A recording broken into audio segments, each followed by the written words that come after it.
Hello, friends.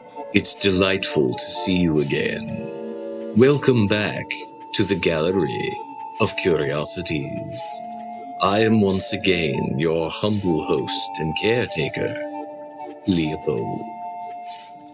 Tonight's exhibit is set during World War II and involves people who like to punch Nazis, an activity that gets my full-throated approval. Nazis should be punched early, often, and with great enthusiasm.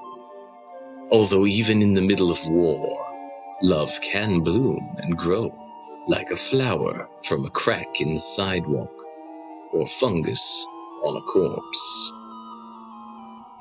The story comes to us from Mark Orr, who lives in Middle Tennessee with his wife of 40 years, a couple of cats, a history degree, and way too many books.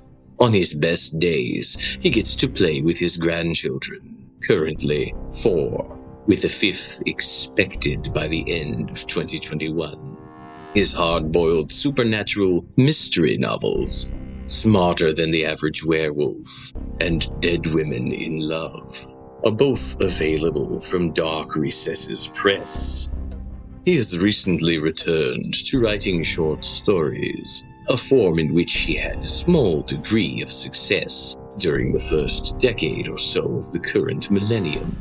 He is also scribing a bi-weekly column for HorrorAddicts.net under the moniker Historian of Horror. Without further ado, we present Mourning, Medusa by Mark Orr.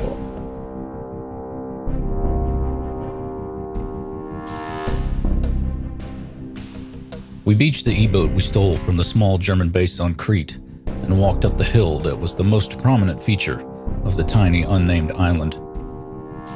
Gestapo chief Heinrich Himmler had let word get out that Hercules Club was supposed to be somewhere in that part of the Aegean Sea, and Major Wilmer Jensen and his elite squad, myself included, set out to snatch it up before the Nazis got their hand on it.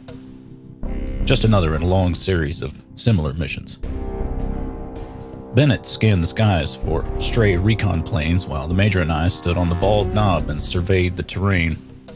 There wasn't much to see. If there was a cave in which the club might have been hidden, the entrance wasn't visible from our vantage point. We did notice a tiny peninsula pointing toward the Greek mainland. Major Jensen told Bennett to keep his eyes peeled and crooked a finger at me. We walked down the slope and out onto the spit. He stopped short and stared at a cluster of statues at Land's End. It was a small group of what looked like German sailors, crouching close to the ground with their hands raised before their faces, their features contorted by what looked to me like horrified fascination. I'm no art critic, but they seemed extraordinarily well done. Too well done to be stuck on a lonely rock like this. They ought to have been in a museum. I turned and looked at the Major. He had his gaze locked onto the stone men. He muttered, "Ila de las estatuas." "Sir?" I asked. He shook himself and said, "Never mind. There's nothing here, nothing we need to see. We should move on to the next site." I followed him back up the slope, wondering what his hurry to get off that island might be. I wanted to know what kind of sculptor leaves a bunch of brand new, brilliantly executed statues out in the wind and rain to slowly erode away. I knew better than to ask the Major his opinion on that topic. I did forget my place long enough to start to suggest that we should cruise along the shoreline in the E-boat to check the rock faces at the edge of the water for small caves. He cut me off before I got more than a couple of words out. "I told you, there's nothing here you need to see. Let's go." We collected Bennett and scrambled into the boat. Santos fired up the engine and pointed it across open water to the next island we were ordered to check. We got back to Malta before dark. The Major sent us ashore and told us to get a good night's sleep. He was going to stay on the boat and take care of a few chores before hitting the sack. I woke up after midnight and had to step out to the latrine. On the way back to the barracks, I glanced at the dock. There was no moon that night, so I had to look carefully, then walk over to be sure. The E-boat was gone. I woke the others and told them about the statues and the Major's impatience to leave the island and about the missing boat. We sat up all night waiting for him to return. He finally wandered into the common room just after dawn, as disheveled as if he'd wrestled a harem in a Bob Hope movie. The lopsided grin he wore when he sauntered through the door faded away when he saw us arrayed on a semicircle of chairs. He spotted right off that we were waiting patiently for him to tell us a story, as we'd waited so many times before. He glared at us and tossed the ancient wooden club he bore into a corner. We stared back silently. Whatever force of personality Major Jensen possessed that usually backed us down had been expended in some strenuous activity during the long night. He plopped into the most comfortable seat in the room with a sigh, poured himself a tall glassful of scotch, and lit a Camel. He favored us with the closest thing to a bittersweet smile I ever saw on his face, and began his tale. You lot all know I spent time in Nicaragua back in the 20s, fighting against the Sandinistas with what was then called the Unusual Circumstances Bureau. It didn't become the Supernatural Investigations Bureau until 1937, while I was off dealing with a renegade genie in Madagascar, of all places. My old boss, George Steele, he dreamed that name up one night and sprang it on us when we got back with the lamp. We liked it, and it stuck. Right. Where was I all night? I've told you men about that disastrous mission I undertook in 1927, chasing a Devil's Island escapee through green hell and right onto the stone altar of a forgotten god, and how that damned basalt idol came to life and I lured it over a cliff to shatter on the rocks below, yes? You were with us when I told you that yarn, weren't you, Phillips? I thought so. Anyhow, I finally returned to our base, one half of me dead and the other half close to out of my mind. The boss took one look and decided it was time for me to be sent back to the States. There were things that he had to do to arrange that, so he found me a light-duty assignment to keep me occupied until he could get matters worked out.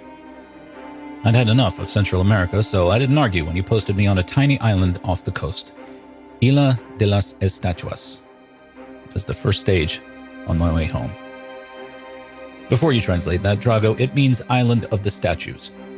The family, who once lived in the only halfway habitable structure on the island, collected sculptures and set them out, here, there, and all over the estate.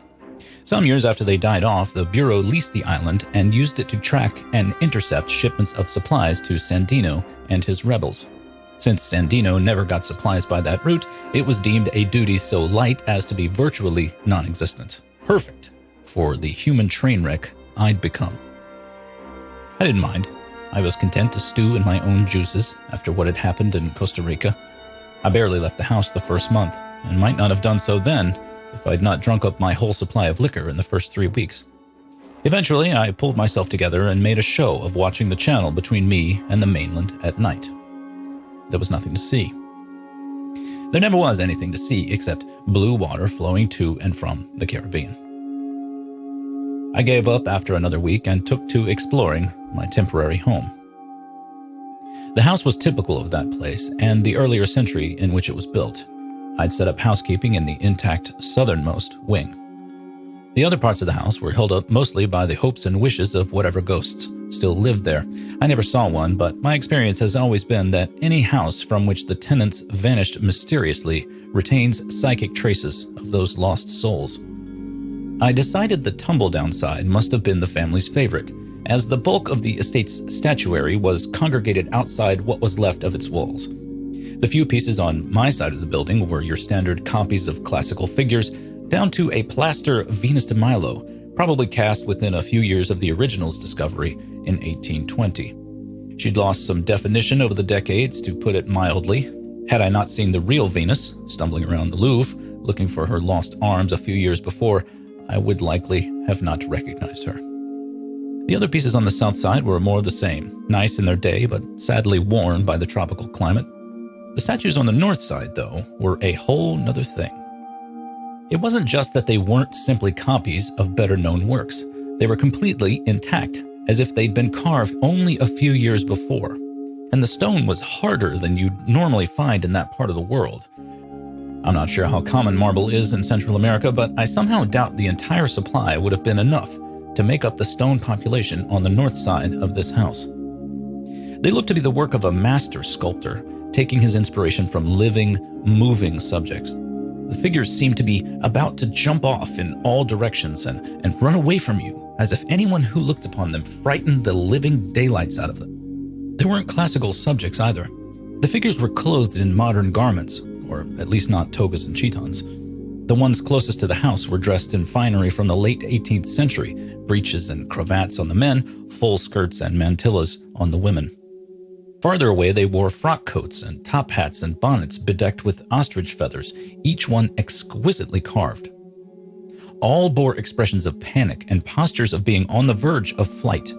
Even the children seemed terrified. I recall one statue of a boy, maybe 5 years of age. Whoever carved the rock had so perfectly captured the fear in his tiny features. I wondered what had so perverted the artist's mind to even consider creating such an awful grimace.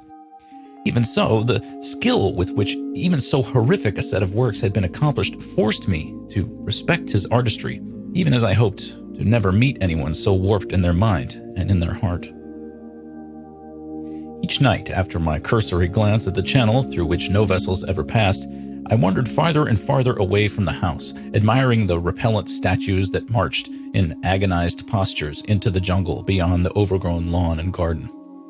During the days, I took to clearing vines and brush, discovering more statues the more I worked. Before long, it became an obsession to uncover every figure I could, an obsession that ended one night as I emerged from the forest onto the narrow finger of land that extended out into the calm water and pointed at the mainland. I remember it as a night of unnatural stillness and quiet. No breeze came in off the sea, no birds called, no monkeys chattered or howled. Even the insects were hushed. You've heard of the calm before the storm? That was it. My barometer had told me to expect a heavy blow, which was why I was so desperate to find the last of the sculptures. If a hurricane were indeed coming, it might take them away. I wanted to see them before they were lost. It was well that I did. There were two figures there on that last little piece of land, farthest away from me at the edge of the peninsula. A man in a frock coat, reeled back, arms raised, as if teetering on the edge before plunging into the sea beyond. The other one, nearer, facing the man about to fall, had the shape of a woman with a long, flowing skirt. The bodice was sleeveless, and her mass of hair hung down in a solid nimbus around her head. I paused and scanned the sky. There were no stars, and the light from the moon only penetrated the clouds enough that I could see the outlines of the two figures before me. I shook out a smoke and struck the match on the bark of a tree beside me. The woman flinched. Her head and left shoulder turned slightly toward me. "Buenas noches, señorita," I stammered out in my very un-Spanish Hoosier accent. "You're the American who lives in the big house on the hill," she responded in English. Her accent was strange, one I had never heard before. Her voice was soft as silk lingerie falling onto a carpeted floor and as seductive. It was a purr that drew one to it, but I'd been purred at by beings whose embrace did not match up with the delights promised. You've heard one or two of those tales. "Sorry to disturb you," I said, without moving any closer to her. I was under the impression that there was no one else living on the island." She moved gracefully to her right a few steps and sank down onto a stone bench that must have been installed back when the family who built the house first moved in. She never turned completely toward me, but kept her gaze on the frozen man and the sea beyond. "I would prefer to keep my presence here a secret, if you don't mind." "I don't mind a bit," I said. "Have you been here long?" "Oh, so very long," she sighed. "It seems like centuries." A little moonlight came through just then, enough that I could see her hair was arranged in thick braids all over her head, perhaps shoulder length. They fluttered a bit as I stood there, and I had a sudden urge to rush forward and see her face. I squelched that impulse. She clearly did not want to be disturbed, so I took my leave of her. A boat arrived the next day just before noon, bearing supplies. I resisted the temptation to ask about my mysterious cohabitant while the crew carried cases up the hill to my headquarters. "You should hunker down," the captain told me. "We're expecting a big storm tomorrow, maybe the day after. Won't be able to reach you. You're on your own." I told him I understood and thanked him for the whiskey. They left just before sunset. I hurried out through the jungle and reached the peninsula just as it got very dark. The moon was still shrouded, but I saw her standing where she had been before. I paused and admired her figure, outlined as it was against the luminescence of the water. It was more curvaceous than I had noticed the previous night, but I wasn't there to flirt. Well, not entirely, anyhow. "Excuse me," I said to her back. "Yes," she said without turning. "There's a storm coming." She sighed, the kind of sigh that makes a man want to take a woman into his arms. I held back, though. As I said, experience had even then instilled in me a wariness of such enticements. "Yes," she said at length. "There is a storm coming. One of so many I've lived through. I suspect I shall live through this one too." "Well, if you need a place to ride it out," I said, "there's plenty of room at the house." "Ride it out," she said, as if she were turning the phrase over in her mind, examining it, figuring it out. "Thank you, but I have a place to go. I will be quite safe." I glanced at the sky. The wind suddenly came up. Her long skirt fluttered, although her hair was still. "Well, if you change your mind," I said, backing away, "you know where to find me." "Yes, I do." I left her there and made it back to the house before the first squall line arrived. I was unable to leave the cellar for 3 days.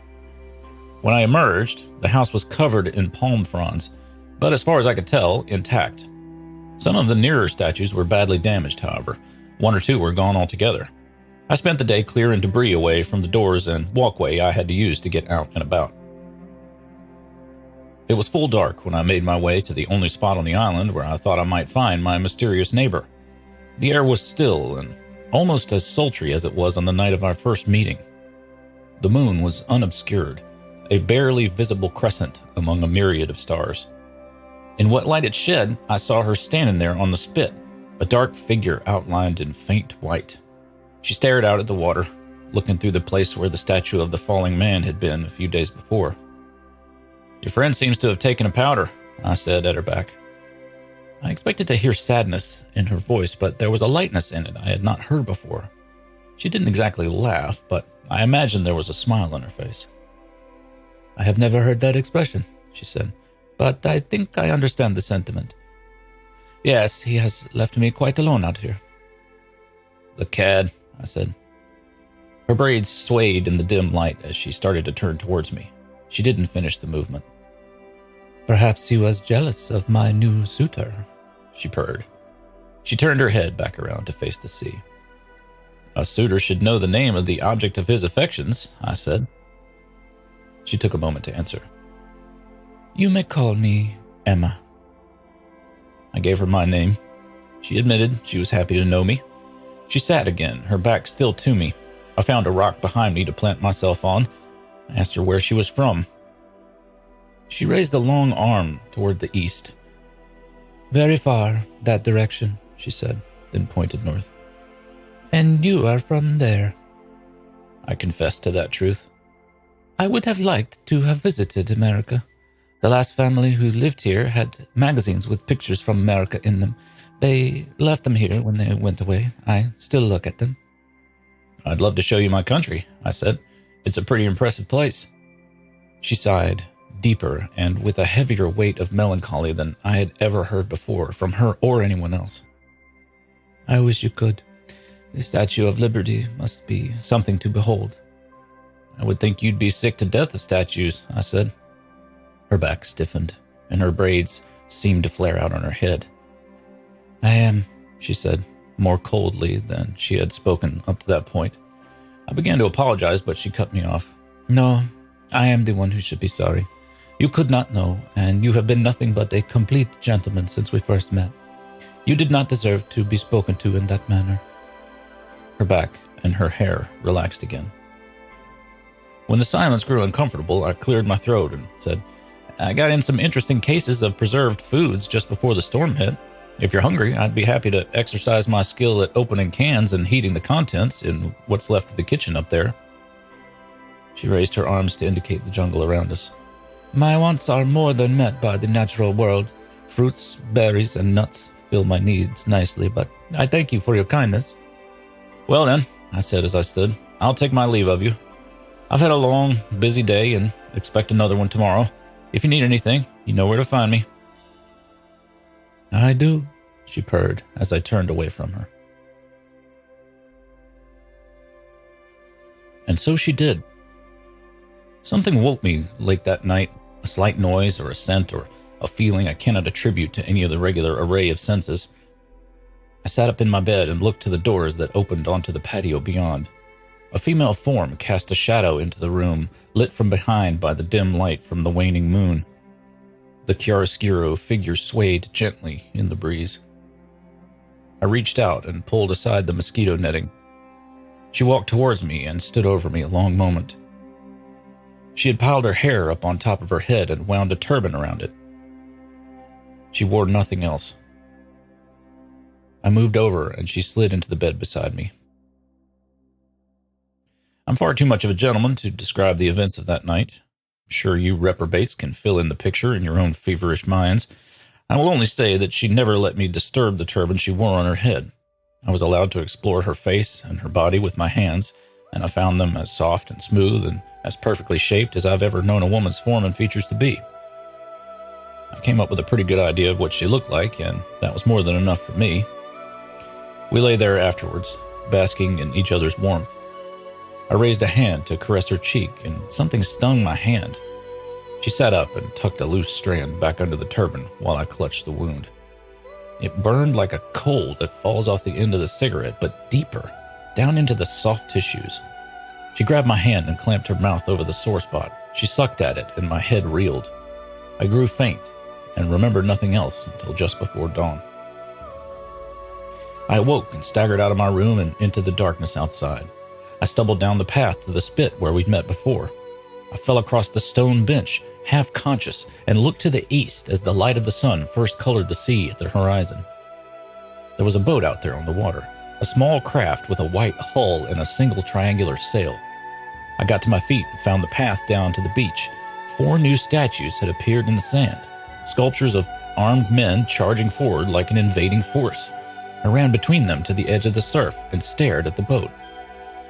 A lone figure stood in the stern. Emma. She lifted an arm to wave to me. Her hair writhed around her head. I thought it must have been ruffled by the breeze that filled the sail, forcing the boat farther out to sea. I waved back, then collapsed into the sand. I came to several days later in a hospital tent at our camp on the mainland. My boss came and sat by my bed to take my report. "I found this note in your room," Steele said when I'd finished. He held it up and adjusted his glasses, cleared his throat. "Thank you for your courtesy," he read. "It has been so many years since a man was kind to me. I am sorry our evening did not end well. The bite you received on your hand will not be fatal, although you will take some time to recover. The same cannot be said of most of the men I have encountered in the course of my very long and unfortunate life. I wish I could stay with you and greet the dawn the way lovers should, but you would not like what you saw in the light of day." "Too bad," I said. I touched her face, explored it with my fingertips, and as near as I could tell, she was the most beautiful woman I've ever been with. He shrugged and continued reading. "I walked down to our usual meeting place a few moments ago. I saw a boat sailing toward us. I fear you have enemies coming to hurt you. I will not let that happen. I will deal with this intrusion, and then I will move on to some other place where the world can be protected from my curse. I hope you think of me fondly from time to time, and know that not all monsters are as bad as people think." He lowered the paper. "And what do you think she meant by that?" he asked. I didn't answer. He pulled a photograph from inside his jacket and handed it to me. "Is that the boat she was in?" I took the picture and stared at it. A triangular sail lay on the water, port side of a whitewashed hull showing below the boom. "We found it capsized over 100 miles out," he said, "after a squall passed through that part of the Caribbean and on towards the Leeward Islands. There were no signs of a survivor, and there was no land anywhere around it. She must have drowned." "Or wants us to think she has," I said. I handed the photograph back to him.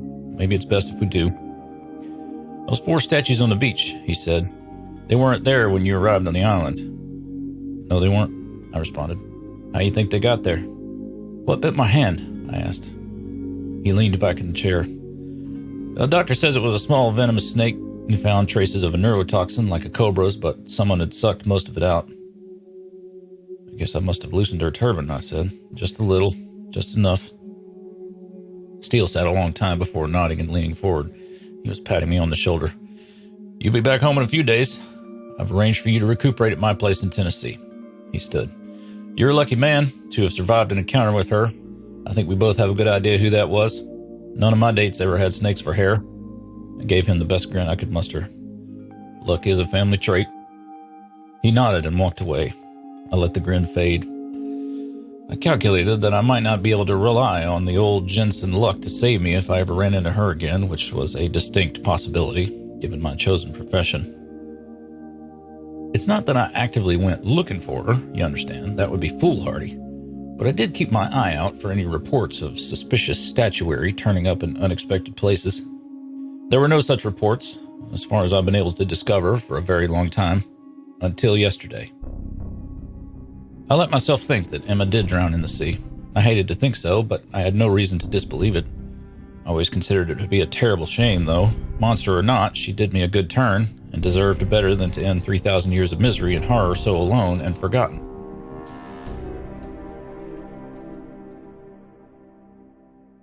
The Major stubbed out his last smoke and rubbed his eyes.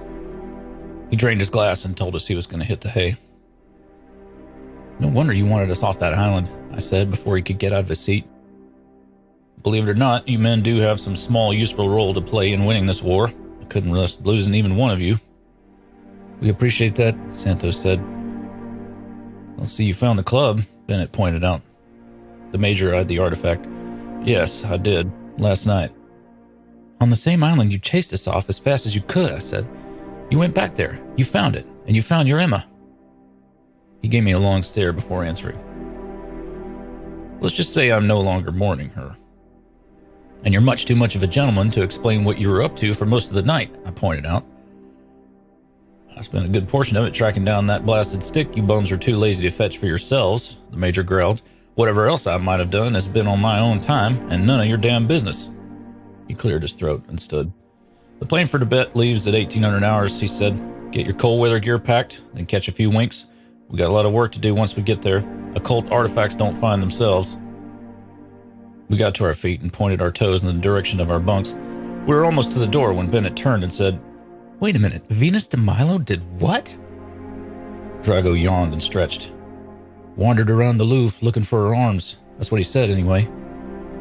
How did she manage that? Santos asked. The Major shook his head and shoved us out of the room. Another tale, boys, for another time.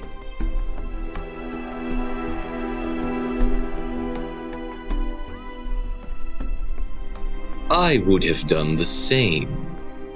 It can hardly be called love without a sense of ever-present danger, after all. Who knows? Snake bites might be the ultimate aphrodisiac.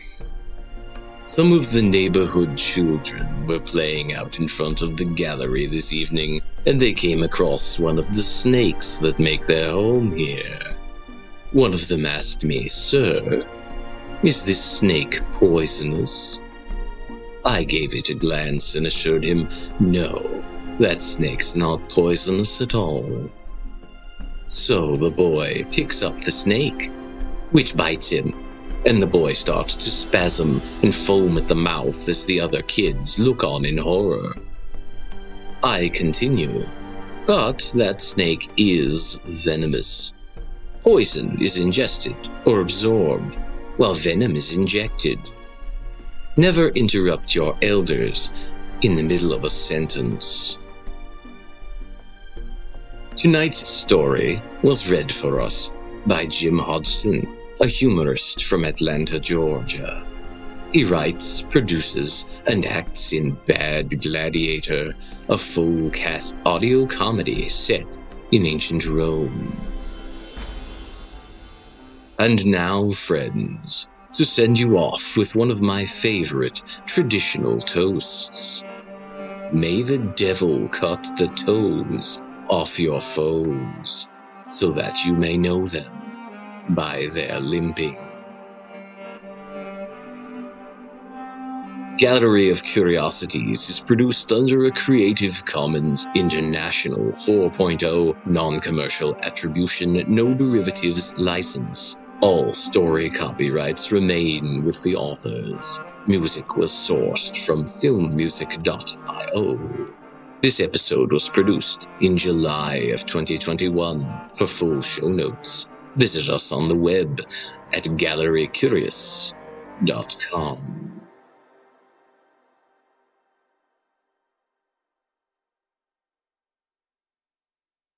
A tryst with a mythical beast, for lack of a better term, can be quite a myth-take.